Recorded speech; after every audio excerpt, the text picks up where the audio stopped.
ముక్కోటి ఏకాదశి సందర్భంగా చిత్తూరు జిల్లా కుప్పంలోని దేవాలయాలకు భక్తులు పోటెత్తారు. కుప్పం నియోజకవర్గంలోని కనకమనపల్లిలో 600 సంవత్సరాల పురాతనమైన శ్రీదేవి భూదేవి సమేత శ్రీనివాస స్వామి ఆలయంలో వైకుంఠ ఏకాదశి పర్వదినం సందర్భంగా విశేష పూజలు నిర్వహించారు. ఆంధ్ర, తమిళనాడు, కర్ణాటక రాష్ట్రాల నుంచి భక్తులు వేలాదిగా తరలివచ్చి స్వామివారిని దర్శించుకున్నారు. స్వామివారిని దర్శించుకుంటే సర్పదోష నివారణ జరుగుతుందని భక్తుల ప్రగాఢ విశ్వాసం.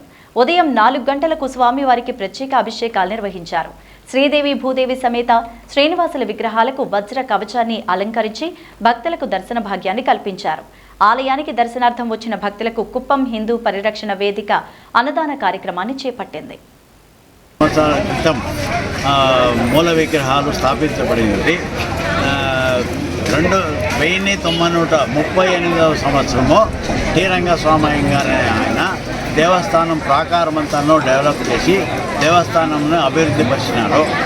ఆయన తర్వాత వేరే దేవస్థానము క్రమేణ అభివృద్ధి అవుతూ 2012 నుంచి మేము ధర్మకర్తగా దేవస్థానం కైంకర్యాన్ని నిర్వహిస్తున్నాము. మా దేవస్థానము మాసుపత్తిలో ముఖ్యమైన ఉత్సవాలను జరుపుతున్నాము. ఆ ముఖ్యమైన ఉత్సవాలు బ్రహ్మోత్సవము, పవిత్రోత్సవము, వైకుంఠ ఏకాదశి, నవరాత్రి ఉత్సవాలు ప్రతి సంవత్సరము జరుగును. ముఖ్యంగా వైకుంఠ ఏకాదశి ఉత్సవము ఘనంగా జరుగును.